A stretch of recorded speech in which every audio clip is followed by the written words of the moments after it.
Olá, eu sou o Márcio Miranda e esse é o podcast 15 Minutos da Gazeta do Povo. Antes de mais nada, eu quero contar para você que acompanha aqui o podcast que esse é o último episódio do ano.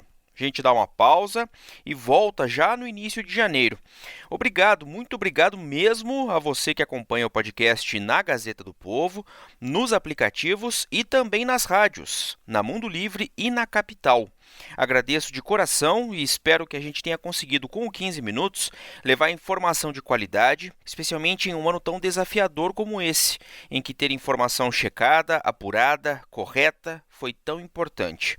Eu aproveito para agradecer também a toda a equipe de jornalistas da Gazeta e outras fontes com as quais eu conversei aqui no podcast. Sem eles, nada seria possível. Bom, vamos começar então esse último episódio do ano? Para esse último episódio, a gente propõe aqui um olhar para trás nesse ano que passou. E que ano, né? Através de trechos aqui dos próprios episódios do podcast, eu vou lembrar alguns momentos desses 9 meses de pandemia aqui no Brasil. Desde a primeira fase, com todas as incertezas sobre o tema, algumas que aliás ainda permanecem, né?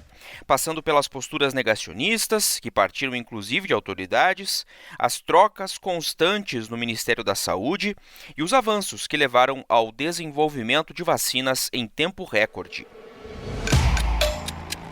Olá, tudo bem? Esse é o 15 Minutos, podcast de resumo e análise do noticiário aqui da Gazeta do Povo. Eu sou o Márcio Miranda e hoje nós vamos falar sobre coronavírus. O Ministério da Saúde elevou o nível de alerta de emergência para perigo iminente do coronavírus chegar ao Brasil. Prevent the spread of this type of coronavirus. A este brote de coronavírus que já ha cobrado la Bom, a vida. primeira vez em que o 15 Minutos falou sobre o novo coronavírus foi em 29 de janeiro. Pois é, ainda no primeiro mês do ano. Era então o episódio 149 do podcast. O número de infecções era pequeno, nem havia ainda sido declarada a pandemia. No momento em que está sendo gravado aqui esse episódio do 15 Minutos, passam de 6 mil as pessoas infectadas com o novo coronavírus na China.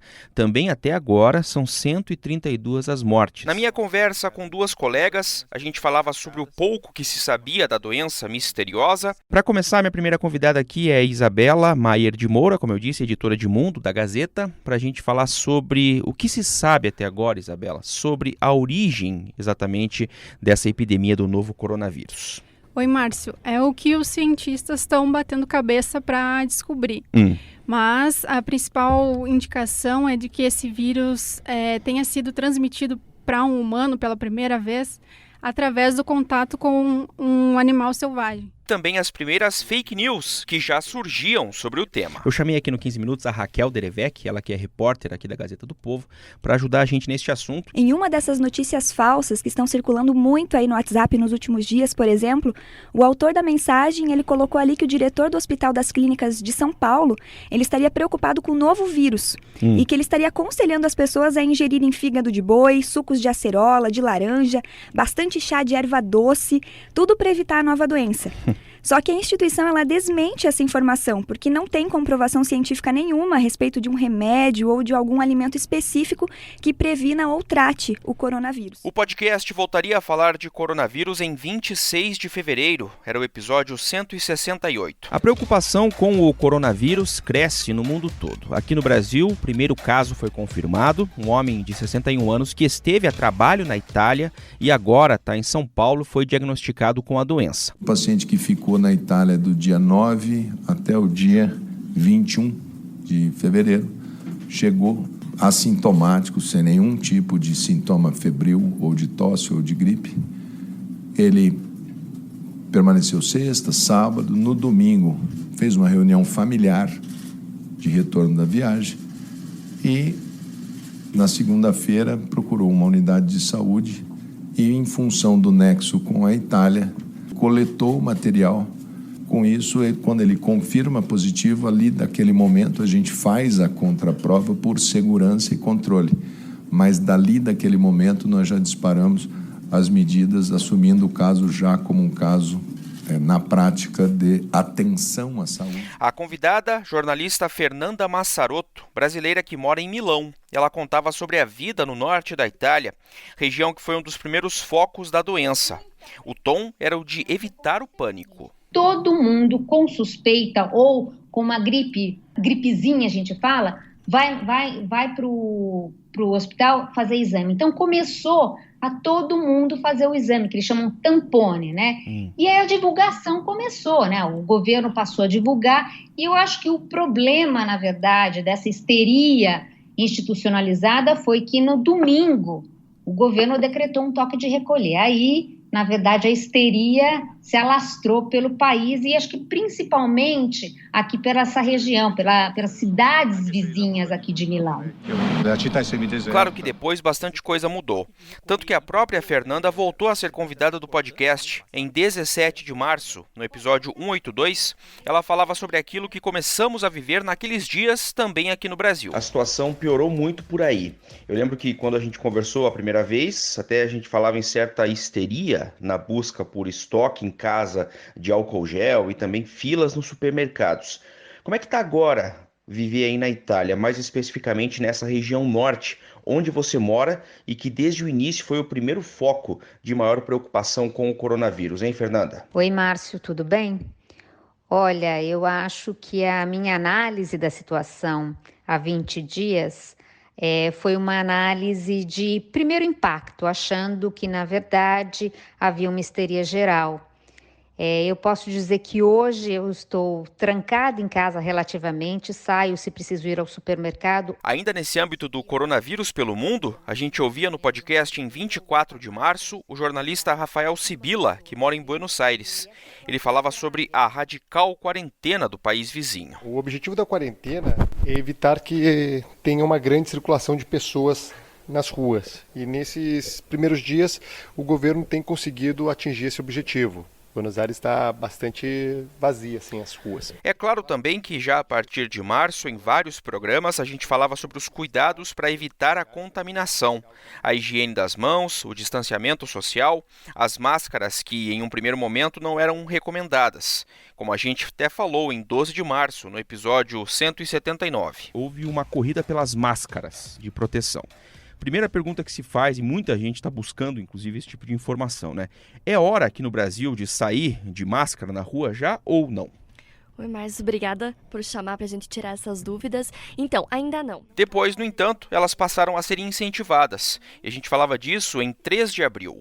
Ministro, desculpa, em relação às máscaras. Máscara, gente, máscara de pano ou máscara comunitária, isso não tem muita regra. Eu posso colocar ali uma sugestão, uma coisa básica, mas o que é? Você pode fazer uma máscara barreira tecido, você pode usar o tecido grosso, você não precisa ir para especificações técnicas, tem que ser o tecido A, B ou C. Bom, hoje, nunca é demais lembrar, né? As máscaras não são só recomendadas, são até obrigatórias. Você ouviu aí falando sobre as máscaras o ex-ministro da Saúde, Luiz Henrique Mandetta, um personagem deste 2020.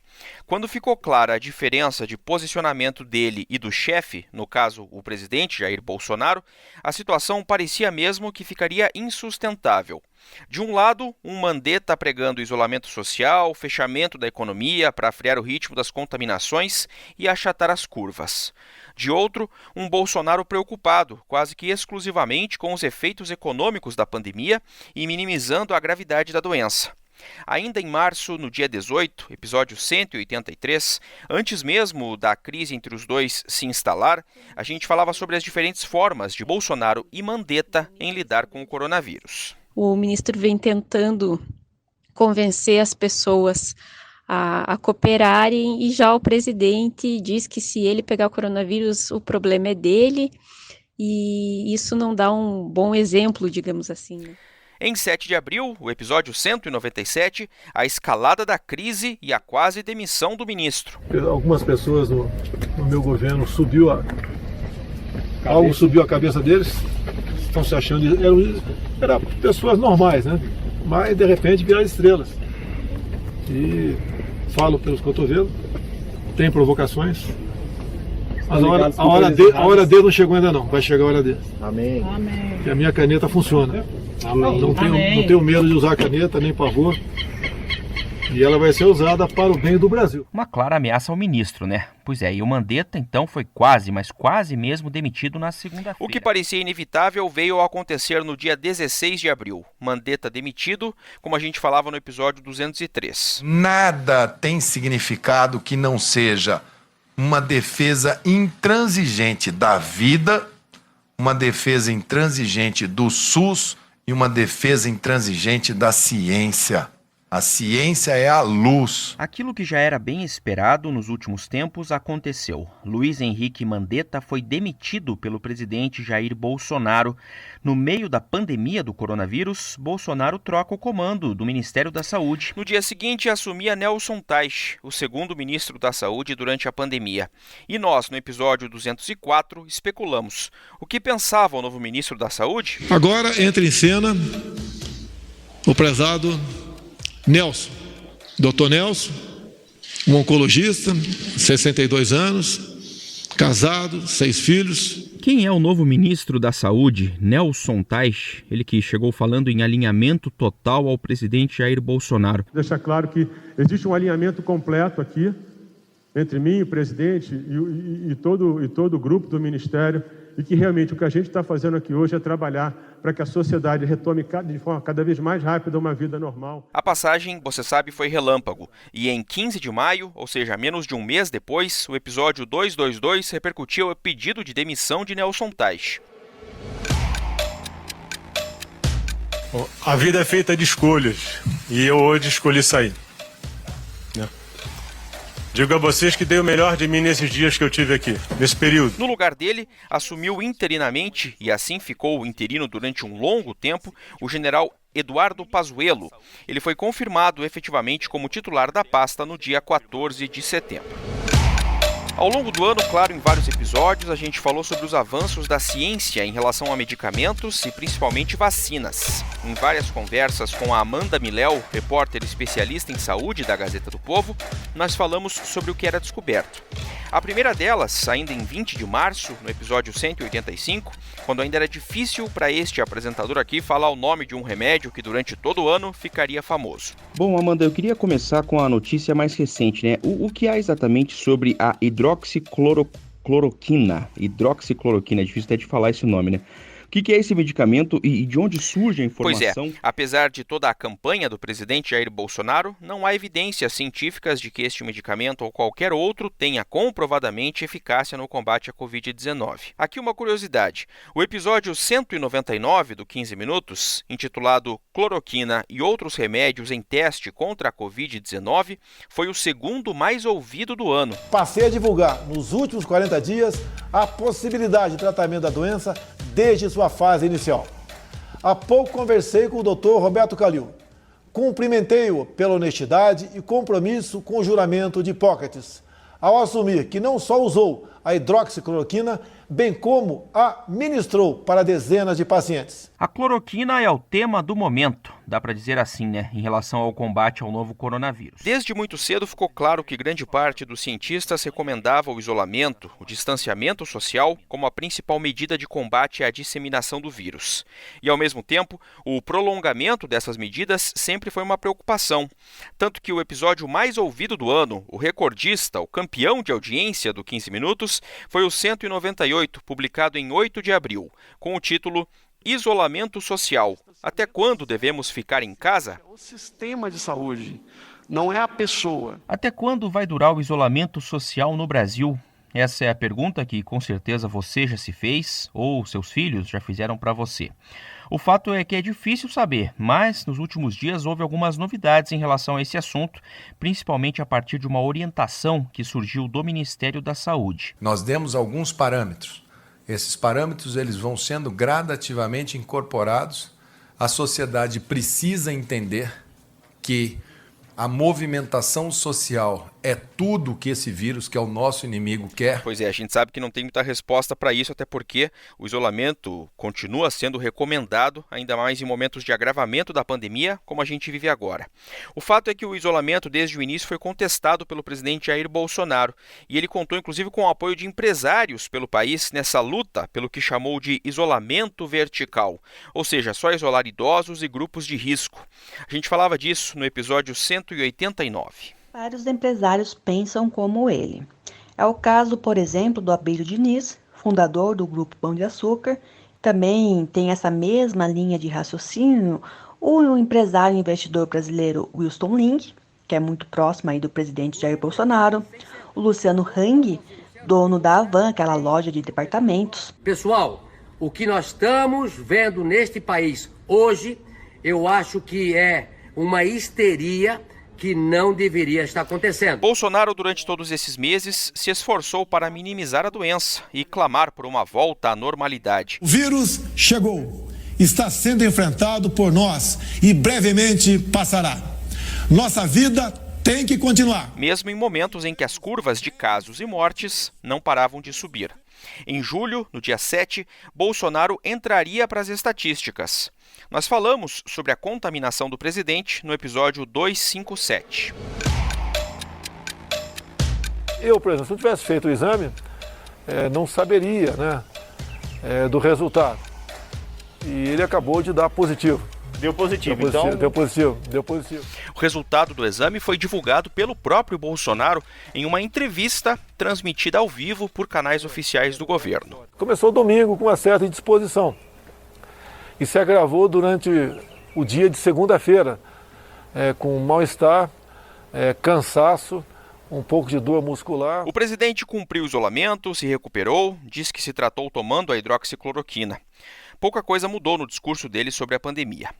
Bom, vários episódios ao longo do ano foram dedicados também à preocupação do governo com a economia. Comentamos os índices do tombo do PIB no segundo trimestre, a recuperação no terceiro, ressaltamos a preocupação com o desemprego, falamos, claro, do auxílio emergencial de R$ 600 e depois diminuído para R$ 300. Falamos ainda sobre a MP do governo, que tentava salvar empregos. Lembra aquela da redução da jornada e de salários para os trabalhadores? Por exemplo, no episódio publicado em 2 de abril, 194.